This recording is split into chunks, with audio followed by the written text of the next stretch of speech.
Alhamdulillah wassalatu wassalamu ala Rasulillah Sayyidina Muhammad ibn Abdillah wa ala alihi wa sahbihi wa mawala. Ayyuhan nas ittaqullaha haqqa tuqatih wa la tamutunna illa wa antum muslimun. Rabbi shrah li sadri wa yassir li amri wa hlul 'uqdatam min lisani yafqahu qawli, amma ba'du. Puji kembali kepada Allah Subhanahu wa Ta'ala, yang mana Allah pada maghrib yang mulia ini kita masih diberi kesempatan untuk hadir pada tempat yang sangat mulia ini dalam rangka sama-sama kita berubudiyah kepadanya, melaksanakan sholat maghrib secara berjamaah, kemudian melanjutkan pengajian kita. Maka insya Allah mudah-mudahan Allah selalu memilih kita pada pengajian-pengajian selanjutnya. Selawat beriring salam tak pernah henti-hentinya kita diturunkan kepada junjungan alam Nabi besar Muhammad Sallallahu Alaihi Wasallam, kepada para al dan sahabat-sahabat beliau sekalian, kepada para tabi'in, ulama mutaqaddimin, ulama mutaakhirin, sampai kepada ulama-ulama yang muhtabar di sisi Allah Subhanahu wa Ta'ala. Yang mulia dan yang dimuliakan Allah, imam masjid yang kita cintai ini. Yang mulia dan yang dimuliakan Allah, guru-guru kami yang hadir pada pengajian malam yang mulia ini.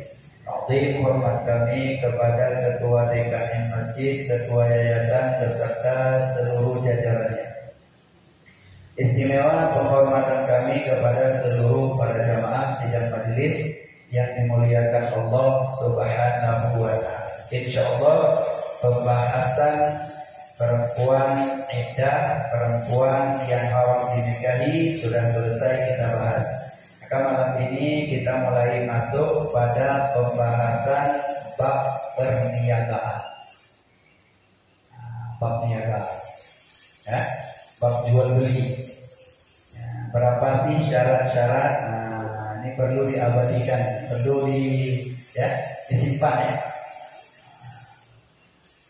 Karena syarat perniagaan, bila tidak ada syarat gugur masyruh. Bila gugur masyruh maka tidak sah jual beli.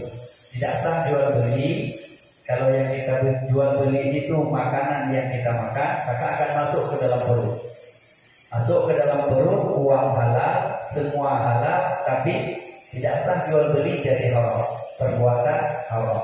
Perbuatan yang haram ya, maka akan membawa kepada yang masuk ke dalam perut dari yang haram akan diolah menjadi daging, darah dan lain sebagainya. Alhamdulillah. Maka pada malam yang mulia ini coba kita melihat syarat-syarat untuk sah berniaga atau jual beli. A'udzubillahi minasyaitonirrajim. Bismillahirrahmanirrahim. Faslun, bermula ini suatu pasal pada menyatakan tentang syarat berniaga. Maka bermula syarat untuk sahnya berniaga itu ada 6 perkara. Ini kalau sudah sempat pernah didengar, maka malam ini jadi ilmu ulang. Mana 6 perkara tersebut? Al-awwalu, yang pertama, syarat untuk sah jual beli itu ada ijab, ada qabul. Ada ijab dan ada qabul. Ada yang jual, ada yang membeli. Nah, ini yang perlu untuk dihadirkan. Cuma ijab kabulnya pada jual beli tidak mesti harus jabat tangan. Jangan nanti beli bubur satu harus jabat tangan, enggak. Karena ada yang ma'ruf, jadi enggak perlu jabat tangan kalau mau beli barang-barang yang kecil. Tapi harus ada ijabnya dan kabulnya, dalam arti saya beli atau saya jual, seperti itu. Nah, pada jual beli sah diminta oleh si pembeli. Contoh, aku beli ini 1 air ya.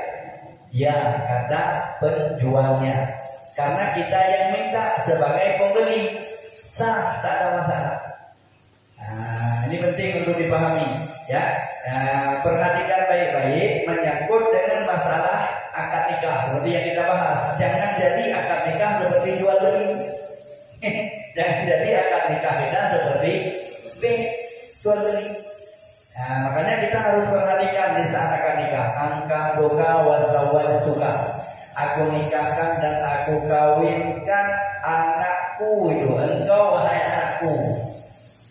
aku nikahkan dan aku kawinkan engkau Muhammad bulan atau Abdullah bulan dengan anak kandungku. Yang kita nikahkan lagi-lagi. Jangan nikahkan orang. Nah, kalau kita melihatnya nikahnya sah gak sah, tapi kayak seperti jual beli itu. Nah, makanya kalau mau menikahkan, karena memang maf'ul, ya dua-duanya, tak masalah. Tapi dalam arti kalau pada pernikahan yang dinikahkan oleh wali adalah anak gadisnya. Angkahtuka wa zawwajtuka, aku nikahkan dan aku kawinkan anak kandungku si fulan, sebut namanya, kepadamu. Nah, dengan mas kawin sekian-sekian, maka dia jawab, aku terima nikahnya si fulan anak kandung bapak kepadaku dengan mas kawin sekian-sekian. Terus itu baru yang nikahkan walinya, yang ijabnya laki-laki. Nah, seperti itu. Jadi kalau pada jual beli, ini barang yang kita jual diterima oleh si pembeli. Namun pada perniagaan sah diminta oleh orang yang beli, itu sah. Nah, jadi mesti ada ijab dan qabulnya. Mana ijab dan qabul? Ijab daripada si penjual, qabul daripada si pembeli. Nah, si pembeli ini harus terima. Ini yang pertama. Kemudian syarat yang kedua, wasani, bahwa adalah keduanya itu yang berakal.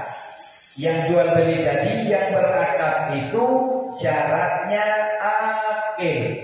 Orang berakal. Tidak sah jual sesuatu kepada orang yang tidak beres. Tidak sah itu, tidak sah kita jual sesuatu kepada orang gila. Dan tidak sah kita membeli sesuatu daripada orang gila. Jangan nanti karena dia kurang beres, jual sepedamu, ya aku jual. Berapa? Terserahmu. Karena padahal dia tak beres dia. Maka tidak sah akad jual beli kepada orang yang tiada berakal. Karena syarat yang kedua, bahwa adalah keduanya yang berakal itu berakal, bukan orang gila. Salah satu keduanya orang gila atau dua-duanya gila, tidak sah. Dua-duanya tak beres. Ya. Hilang akalnya baik dengan taksir maupun dengan elektrotaksir. Hilang akal dengan sebab dijari atau hilang akal dengan sebab tidak dijari. Karena hilang akal kan ada dua yang dijari. Minum pulang, ujungnya gila. Hisap kulit, ujungnya gila. Ada yang hisap lincah kambing. Ujungnya gila, itu gila taksir namanya. Tetap tidak sah jual beli dengan orang yang gila. Dan tidak sah juga jual belinya dengan orang yang tiada balik. Nah, ini yang ada khilaf para ulama. Ya, karena syarat akad jual beli dengan orang yang berakal dan orang balighun. Kalau yang berakal ini sepakat para ulama. Namanya sepakat para ulama, ijma para ulama, mesti dengan orang yang berakal. Menyangkut dengan balik, nah ini ada yang sebahagian pendapat ulama, asal anak itu sudah memizah, sudah sah. Sudah sah, anak-anak yang memizah berarti sudah umur di atas 7 tahun.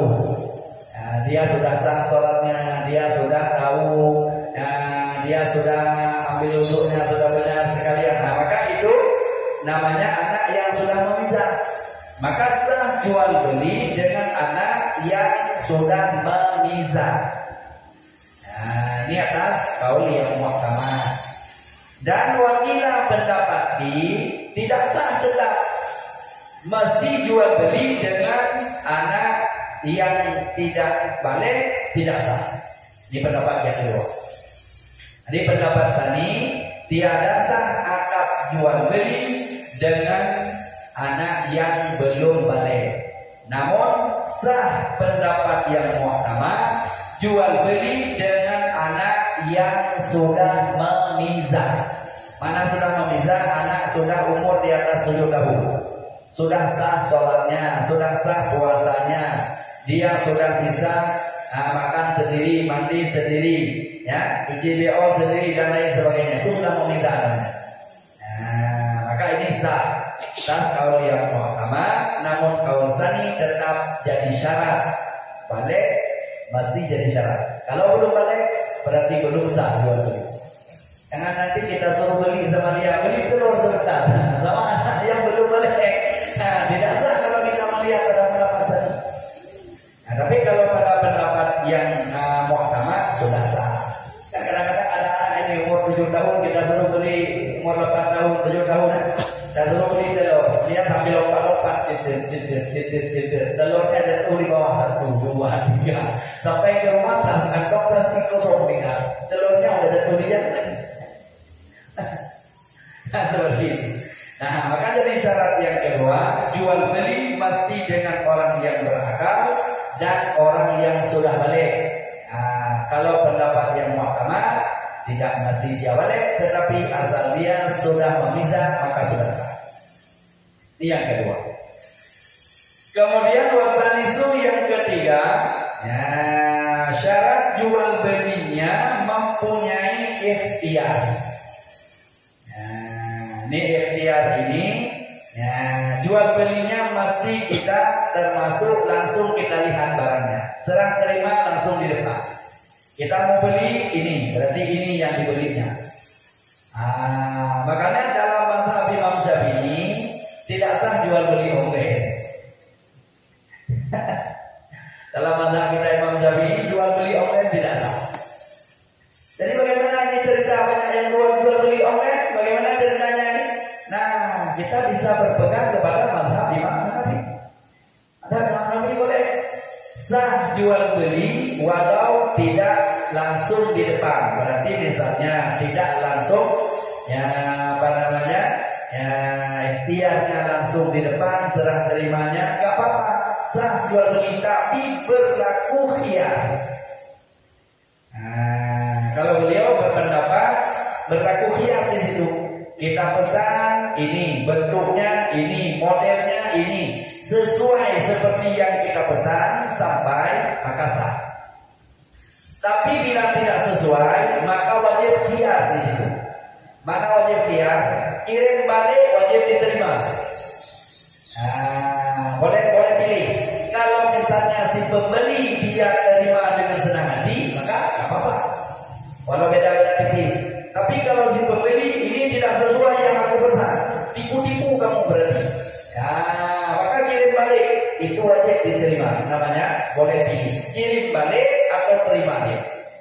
Kasah dalam mazhab Imam Hanafi. Tapi dalam mazhab Imam Syafi'i tidak sah. Makanya hati-hati kita yang jual beli online-nya, yang jual beli online, yang kirim-kirim barang apalagi COD. Ya kan? Ini harus paham mazhabnya Imam Syafi'i tidak sah. Jadi harus tanya kita ini sebagai seorang suami wajib tanya, "Dek, kamu beli apa barang? Beli pulang kan? COD ya?" Ya. COD itu dalam mazhab Syafi'i tidak sah. Jadi bagaimana ini sudah banyak aku beli. Nah, makanya harus paham ilmu. Malam ini aku kasih tahu padamu. Jual beli online itu kita pindah mazhab. Pindah mazhab, nggak boleh pegang dalam mazhab Syafi'i. Kalau pegang dalam mazhab Syafi'i maka jual beli itu tidak sah. Berarti dosa kita. Dosa yang sudah ada yang tambah-tambah lagi dosanya. Dosa yang sudah ada ini belum tentu diampuni Allah. Kalau kita nggak bertobat. Nah, makanya kita harus paham jual beli yang tidak langsung ikhtiar, maka kita wajib paham bahwa di situ mazhab Imam Syafi'i tidak sah, tapi dalam mazhab Imam Hanafi diperkenankan. Ini betul untuk kita hadirkan. Perlu untuk kita pahami. Makanya kalau kita jual beli online, jangan nanti waktu gara-gara ini jadi barangku nggak laku-laku lagi. Ini jual beli online-nya sana nggak apa-apa, jual beli aja online-nya nggak masalah. Tapi kita harus tahu ilmunya. Nggak masalah. Kita kan ilmu fikih ini, ilmu syariat ini tidak ada istilah tegang. Jangan nanti tegang dalam beribadah. Nggak ada tempat mujaddahid. mujahid, pasti ada jalan keluarnya. Jadi yang perlu harus dihadirkan. Jadi jangan tegang, tapi gak boleh jual beli online. Kasihan orang yang jual beli online-nya. Jadi tinggal kita paham ilmu saja. Dalam mazhab Imam Syafi'i berarti tidak bisa, karena dalam mazhab Imam Syafi'i mesti nih langsung serah terimanya ini barang, ini saya beli, ini duit, ini yang kita beli. Jadi tidak ada nipu-nipu di situ. Tapi dalam mazhab Imam Hanafi boleh jual beli asal sesuai seperti yang kita pesan. Maka berlaku di situ khiyar. Boleh memilih. Kalau sesuai kita terima sah. Kalau tidak sesuai berarti kita kirim balik. Seperti itu. Ini syarat yang ketiga mesti dipahami oleh orang yang berniaga, yang jual beli, yang punya warung. Punya warung umpami, jangan jual. Jangan nanti anak kecil beli popcorn sama kita. Jadi bagaimana ini kalau kita jualan dengan ATK, bagaimana ini jalannya? Mesti wajib ada wakil atau wali, didampingi oleh wali atau didampingi oleh wakil wali. Siapa dampingi wakil wali? Guru. Maka sah anak TK kita jual kepada dia bila didampingi oleh gurunya atau didampingi oleh orang tuanya. Kalau tidak, maka tidak sah kita jual ke anak TK. Anak TK beli 1.000 dia kasih 5.000 lagi dia. Kalau tidak sah jual beli, maka di situ ada keberkahan pada jual beli. Maka bila seandainya tidak sah pada perniagaan, hilang keberkahan. Duit boleh banyak sekali duit orang-orang yang jual beli di tempat-tempat anak TK itu. Banyak duit dia, tapi tak ada berkah. Duit banyak, tidak akan pernah jatuh dalam jaring masjid. 100.000 tak jatuh itu dalam jaring masjid. Atau duit banyak, ada saja sakit anak, sakit istri, sakit suami. Dibawa kabur lagi sama orang, pokoknya ada saja. Itu namanya duit tidak berkah. Makanya pada jual beli mesti kita harus paham dulu ilmu. Karena itu berniaga itu sunnah. Pekerjaan yang pernah dilakukan oleh Rasulullah adalah niaga, jualan. Maka berniaga itu mengikuti sunnah. Rasulullah berniaga. Masa remajanya Rasulullah itu berniaga. Bahkan Rasulullah pernah menjadi seorang karyawan daripada Bunda Khadijah. Jadi karyawan Bunda Khadijah Rasulullah. Berniaga barang Bunda Khadijah, bawa ke negeri Syam, bawa ke negeri Yaman. Dibawa oleh Rasulullah. Cuma Khadijah pandai, Bunda Khadijah pandai dikirim pendamping Rasulullah satu. Dikirim kawan satu laki-laki, dikirimnya untuk mendampingi Rasulullah. Karena keuntungannya sangat-sangat banyak. Ini Rasulullah membawa barang ini. Rasul tahu ini modalnya ini modalnya ini modalnya ini. Di saat Rasul jualan di sana, Rasul ngomong, ini barang ini modal saya 25 riyal. Saudara mau ambil berapa? Terserah. Pokoknya modal saya 25 riyal. Rasul ngomongnya memang seperti itu. Kalau kita udah ini lagi, ini yang bahayanya. Maka di saat orang tahu bahwa ini modal 25 riyal, ada orang yang kasih 50 riyal. Mau dikembalikan, mau kasih berapa misalnya? 30 riyal. Udah, berarti 5 riyal dapat untung. Ada yang kadang-kadang langsung dikasih 50 riyal, ya udah yang lebih untung. Makanya di saat dibawa pulang barang ke Bunda Khadijah, untungnya sangat banyak.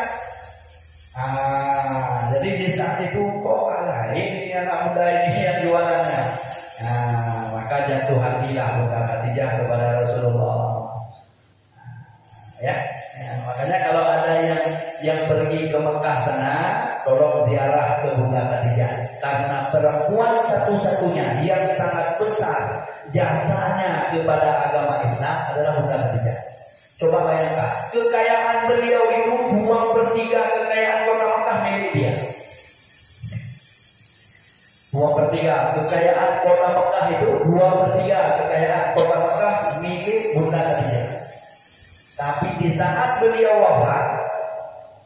Beliau wafat. Baju yang ada pada beliau yang beliau pakai sudah ada jadi jahitannya 80 sekian jahitan. Coba bayangkan, sampai kain kafan pun tidak ada. Sampai Bunda Khadijah ngomong kepada putrinya, wahai Fatimah, kalau aku wafat, mintalah surban pada ayahmu.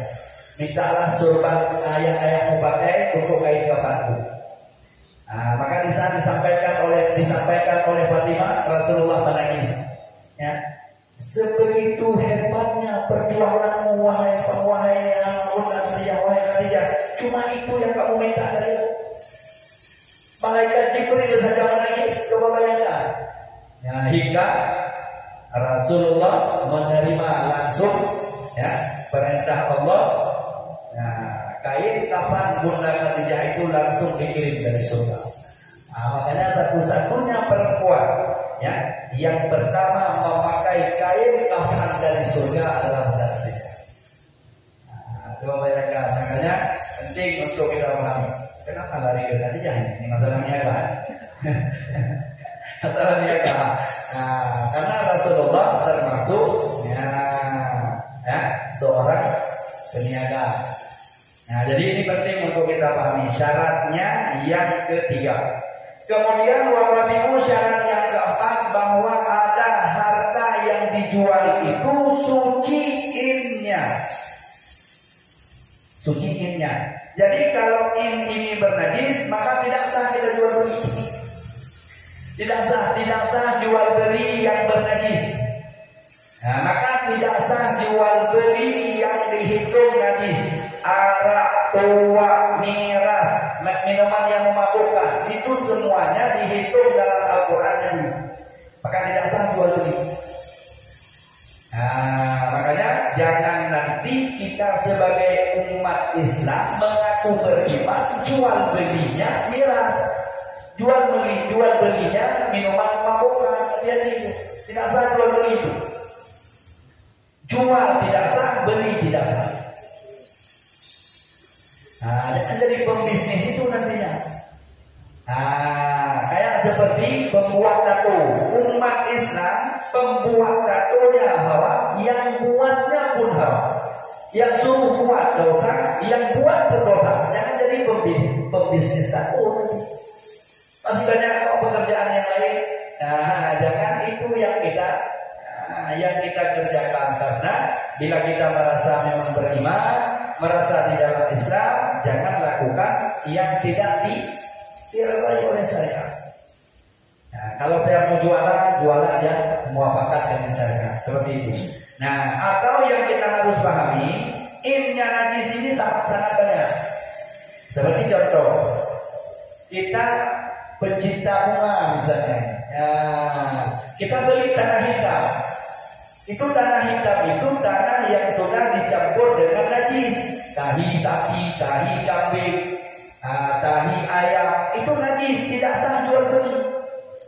Jangan nanti kita pulang kerja beli tanah 1 karung 15.000. Kalau beli itu tidak sah. Tapi kalau kita paham ilmu, maka boleh kita alih. Berapa ongkosnya satu ininya? Kita kasih duit 15.000 dengan niat ongkos ujrah, itu namanya. Sah, tidak masalah. Bukan beli. Kalau kita beli itu 1 karung 15.000, kita beli tidak sah. Karena kadang yang jualnya itu bukan orang Islam misalnya. Tapi kalau yang jual Islam, yang beli Islam, maka jual belinya tidak sah. Nah, jadi bagaimana juga supaya dia tidak berdosa, kita tidak berdosa. Tapi ini duitnya 15.000, ya. Ongkos masuk tanah ke dalam karung, itu boleh. Ya, itu jelas namanya. Jadi ganti saja, itu kan ilmu saja.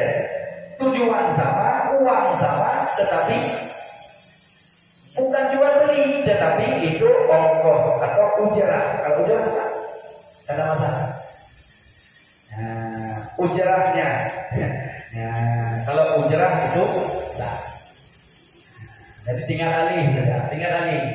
Nah, ini ongkosnya atau ujrahnya. Nah, kalau bahasa Arab ujrah, kalau bahasa kita ongkos. Ongkos masuk tanah dalam karung ini 15.000 1 karung ini. Nah, ini bukan jual berarti. kambing 15.000 kasih. Nah itu berarti ongkosnya. Kita nggak dosa, dia juga tidak dosa. Sah dimakannya dan kita juga tidak berdosa. Nah ini yang keempat, tidak bisa dijual innya najis. Nah, karena kalau innya najis itu tidak ada sah untuk jual beli. Kemudian syarat yang kelima, bahwa ada harta yang dijual itu milik tam. Milik tam itu milik pribadi, ya, atau milik yang diwakilkan, itu boleh. Ya, tidak sah jual beli titipan. Ini kalau dititip tidak sah. Makanya kita yang punya warung datang orang titip kerupuk ke kita. Ini kalau dititip nggak boleh jual. Harus kita tanya dulu, ini titip atau titip untuk dijual? Untuk jual domba. Gitu. Kalau sudah dia untuk jual, maka berarti dia sudah diwakilkan kepada kita. Ya, sudah diwakilkan ke kita. Kalau sudah diwakilkan berarti milik wakil. Kita ini jual atas nama wakil si A. Nah, itu boleh. Dengan catatan syarat yang kelima itu harta yang dijual milik pribadi. Maka tidak sah jual milik orang. Tidak sah jual beli itu milik orang. Yang jual tidak sah, yang beli tidak sah. Makanya orang yang beli motor bodong, orang yang beli mobil bodong yang tidak sah menurut negara, tidak ada surat-surat. Orang yang beli dosa, orang yang jual berdosa. Tidak sah. Nah, karena bukan milik dia yang dijualnya. Nah, tidak ada bukti kan bahwa itu milik dia. Nah, harus ada buktinya, berarti ada surat-suratnya, ada BPKB-nya, ada ininya. Nah, makanya jangan beli yang tidak ada surat-surat. Karena tidak sah jual belinya. Tidak sah yang beli dan tidak sah yang jual. Nah, berarti kita termasuk, ya, padahal dalam Al-Quran sudah jelas. Nah, jangan kita tolong menolong pada kejahatan. Fata'awanu 'alal birri wa taqwa. Wala ta'awanu 'alal ismi wal 'udwan. Jangan sekali-kali tolong menolong pada maksiat. Gara-gara kita yang beli, rajin dia curi yang lain lagi nanti.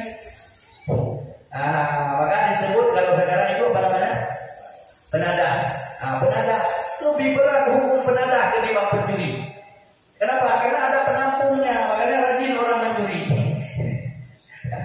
Hati-hati kita. Udah sampai waktunya? Belum. Oh. Nah, ini yang perlu untuk dipahaminya supaya kenapa? Supaya kita harus hati-hati. Syarat yang kelima jual beli, mesti harta itu milik tam. Mana milik tam? Milik pribadi kita yang kita jual. Nah, kalau seandainya saya utang sama Cina, bagaimana? Ini Cina datang kasih barang ke kita, itu sudah milik kita.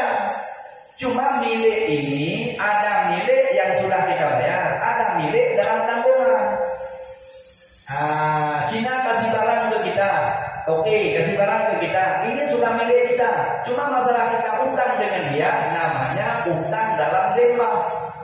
Utang dalam dhimma itu utang dalam tanggungan. Kalau utang dalam tanggungan, kita wajib bayar ke dia. Berarti ini sudah milik kita. Makanya kalau di saat hitungan barang, hitungan untuk bayar zakat, semua barang yang ada di toko wajib dihitung. Jangan nantikan itu punya Cina itu, itu punya toke itu. Yang sudah masuk ke kedai kita itu punya kita semuanya. Cuma antara kita dengan dia ada utang dalam tanggungan, namanya utang dalam dhimma. Jadi sah kita jual karena itu sudah milik kita. Itu Cina bukan titip ke kita. Tapi dia ya, beri barang ke kita atau dia ya, jual barang ke kita, cuma cara bayarnya kita bayar utang dalam tanggungan. Sah, itu namanya milik kita. Atau seperti yang kita bahas tadi, milik yang diwakilkan. Kalau yang diwakilkan seperti tadi, diwakilkan ini ya punya saya, tolong jual ya, sekian harganya dijual. Nah, mulai dari yang besar sampai yang kecil, sampai kerupuk sekalipun harus ada yang jelasin.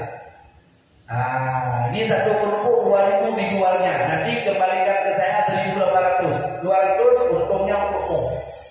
Boleh kalau seandainya sudah ada wakil dari dia, berarti di titip itu kerupuk sama kita untuk diwakilkan untuk dijual, itu sah.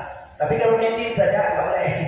Dititip aja nggak dia ngomong apa-apa. Titip ya, titip ya, titip ya, titip kue. Nah nanti datang sore ambil balik itu kue.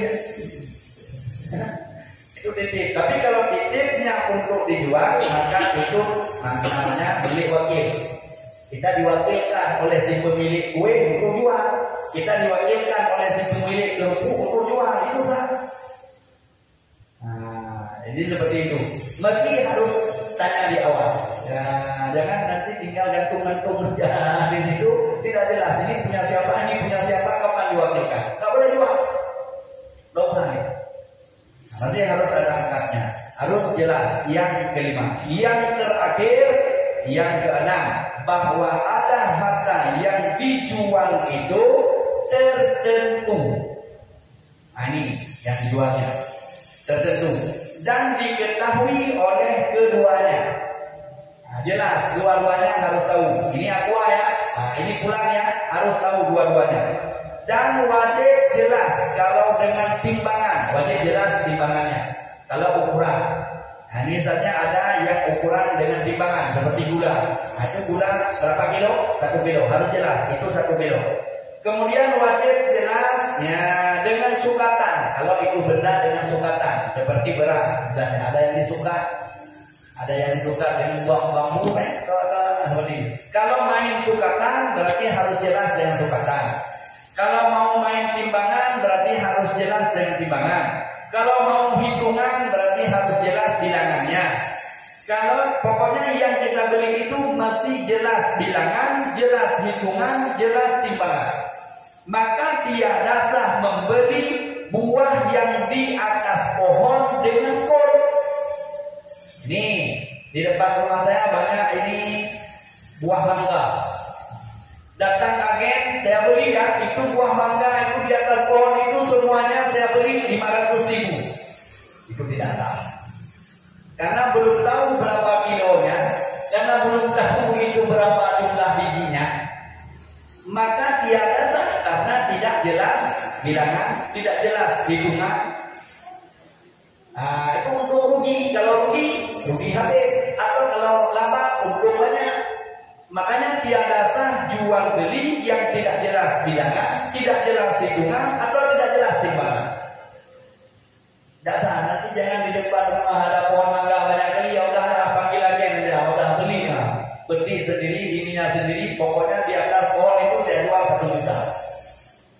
Banyak ini kalau ngumpul-ngumpul banyak yang model-model seperti demikian. Nah, ya, kalau usah itu tidak sah jual beli seperti ini. Tidak sah. Karena tidak memenuhi syarat yang keenam. Maka tiada sah jual beli bila tidak memenuhi daripada 6 syarat tadi. Ini diatasnya dengan wow, bukan dengan aw. Kalau dengan aw tak kayu, salah satu syaratnya ada, sudah sah. Ini mesti 6-6-nya wajib ada. Nah, wajib ada 6-6-nya baru sah jual beli. Maka tiada sah jual beli bila salah satu daripada syarat yang sudah ditentukan di atas tidak ada, maka tiadalah sah jual belinya. Kalau tidak sah jual beli, maka jual beli itu memakan milik orang, mengambil milik orang. Tidak sah jual beli berarti ambil milik orang, hukumnya haram. Nah, seperti itu. Maka ini penting untuk dipahami. Ya, adapun menyangkut dengan makanan yang dimakan, nah, seperti kita makan di warung. Nah, pada hukum dasarnya wajib bayar dulu baru makan. Sesudah kita taruh nasinya, bawa ke kasir, ini berapa? 25.000, bayar 25.000 baru kita makan. Itu yang seharusnya. Ya, namun sah dimakan duluan, namun makruh pekerjaannya asal sudah ma'ruf. Nah, ini di saat kita minta hidangan, sudah dihidang semuanya, kita makan dulu. Sesudah kita makan nanti baru dihitung, nah itu sudah ma'ruf namanya. Tapi makruh seperti demikian. Makan duluan, bayar belakangan. Itu hukumnya makruh. Itu makan milik orang namanya. Kita makan milik orang. Nah, jadi supaya sahih dalam makanan, maka kita sesudah pesan makanan bayar dulu berapa ini? 30.000, bayar dulu baru kita makan. Berarti yang kita makan milik kita. Milik pribadi. Nah, cuma kalau di warung-warung susah nanti. Makanya kan di mall-mall itu kan di ininya kan rupanya mereka bukan ininya. Karena kalau makan dulu nggak bayar lagi. Makanya disuruh bayar dulu. Nah, tapi kalau dia terapkan syariat Islam seperti itu. Sesudah kita pesan, berdiri, ini ambil makan, bayar, baru kita makan. Nah, ini depannya sudah disediakan, makanlah kamu di sini. Tapi sudah bayar. Yang kita makan itu milik kita sendiri. Kalau kita ini pesan barang makan aja, itu hukumnya makruh. Seperti anak-anak yang kos itu yang sudah bilang duluan dengan yang punya warung, oh saya makan tapi kasih dulu nanti belum saya bayar, itu gimana? Gimana maksudnya? Saya makan dulu. Ya, kan banyak nih kerja yang ada Makan bulanan, bayar bulanan. tapi udah akad dengan yang punya warung. Nah, kalau seandainya sudah jelas dengan punya warung, berarti punya warung ini sudah rela dia membantu dia dulu. Itu termasuk para warung. Alal birri wat taqwa. Tolong menolong pada kebaikan. Kalau tidak ditolong apa dia? Baru ada duit nanti akhir bulan, ya kan? Atau awal bulan, nggak ada masalah. Kalau sudah sepakat seperti itu nggak apa-apa.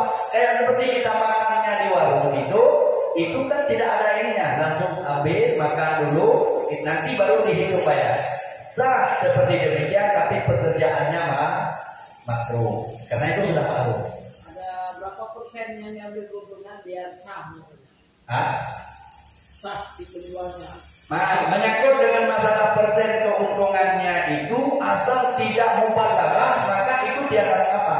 Tapi kalau sudah mubalaghah maka hukumnya haram. Kayak seperti ini airnya, satu air berapa nih? 2.500. Di bandara berani dijual 15.000, itu haram hukumnya. Orang di bandara nggak beli, nggak ada minum, karena ambil untung sudah mubalaghah. Makna mubalaghah sudah berlebihan sangat.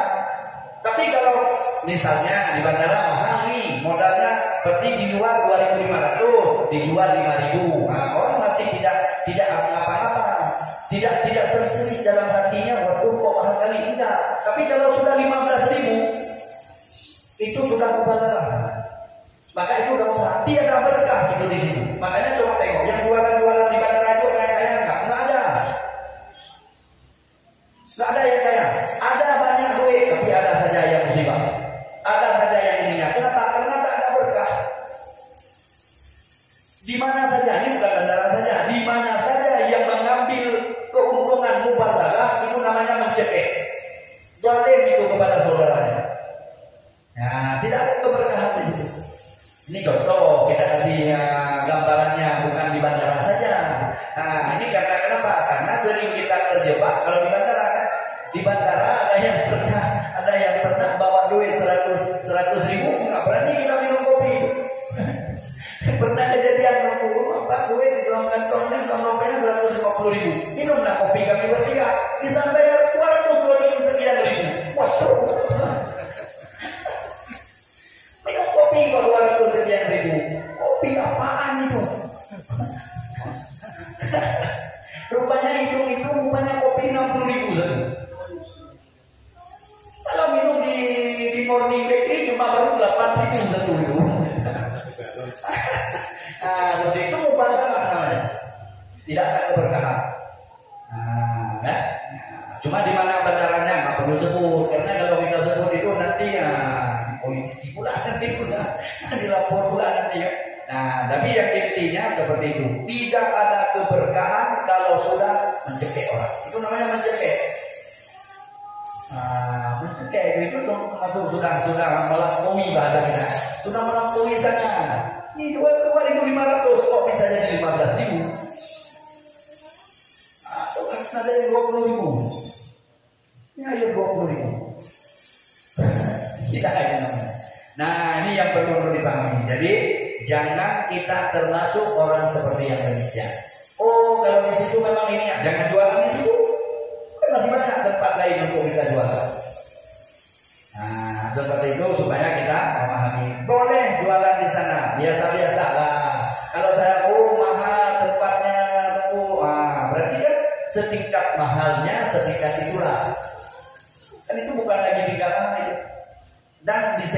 di bandara tidak juga seperti itu.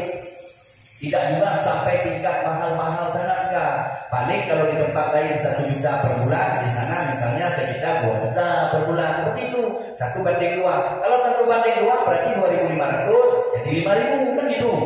Ini kalau satu ini 20.000 atau 15.000, berapa banding? Berapa banding? Nah, tidak kita tahu lagi bandingnya. Kalau bukan 3, 4. Kalau bukan 4, udah 5 bandingnya. 5 pun masih lebih. Nah, ini yang tidak diperkenankan. Menyangkut dengan masalah persentase atau keuntungan berapa persen yang kita ambil, asal tidak mubalaghah, maka sah-sah saja, tidak ada masalah. Nah, tapi kalau sudah mubalaghah maka tidak. Kalau sudah berlebihan, melonjak betul, sudah tidak masuk ininya lagi, nah, itu tidak diperkenankan. Ya, kira-kira jelas, jelas, insya Allah. Berapa menit lagi kok? Habis. Kamis udah masuk 2 menit 2 menit lagi. Masih ada pertanyaannya? Ya silakan. Tapi ada kan sekarang 2 menit tuh baru mulai ada najis gitu kan? Ya. Kalau telur ayam gimana? Nah, kalau telur ayam itu bukan innya najis. Makanya disebut di sini innya najis. Kalau telur ayam itu namanya muatan najis karena telurnya itu tidak bernajis telur. Cuma karena kena dengan tahinya, maka itu namanya muatan najis. Kalau muatan najis, maka itu bukan innya. Kalau bukan innya sah, cuma makruh jual beli yang muatan najis. Telur ayam yang sudah kena najisnya itu bukan innya. Yang tidak sah jual beli yang innya najis, itu tidak sah. Tapi kalau telur itu innya telur suci kan? Bisa dimakan, bisa ininya kalau telurnya. Cuma di kulitnya kena tahi karena di saat dia bertelurnya jatuh kepada tempat-tempat yang sudah kena najis, maka innya suci tapi kena dengan najis, itu disebut dengan muatan najis. Kalau muatan najis maka sah dijualnya, tidak ada masalah. Tujuan belinya telur sah, tak ada apa-apa. Cuma kalau kita ingin lebih sahih, maka dibersihkan. Cuma kalau dibersihkan kan cepat busuk. Ada ditengok juga mudaratnya. Maka di saat kita jual belinya, kalau yang bukan innya najis, maka sah. Muatan misalnya. Kalau muatan itu kena dengan najisnya. Kayak seperti baju. Baju kan suci, dijual beli. Tapi ada kena najis pada baju. Sah nggak dijual baju itu yang sudah kena najisnya? Sah. Karena bukan innya. Ya, kira-kira jelas ya? Jelas. Wallahu a'lam bis-shawab wa ilaihil marji' wal ma'ab. A'udzu billahi minasyaitonir rajim. Bismillahirrahmanirrahim. Alhamdulillahirabbil alamin wassalatu wassalamu ala asyrafil mursalin sayyidina Muhammad wa ala alihi wa sahbihi ajma'in. Allahumma inna nas'aluka ridhaka wal jannah wa na'udzu bika min sakhatika wan nar. Allahumma sallimna wa sallim dinana wa sallim tauhidana wa sallim ma'rifatana wa sallim qulubana ya rabbal alamin.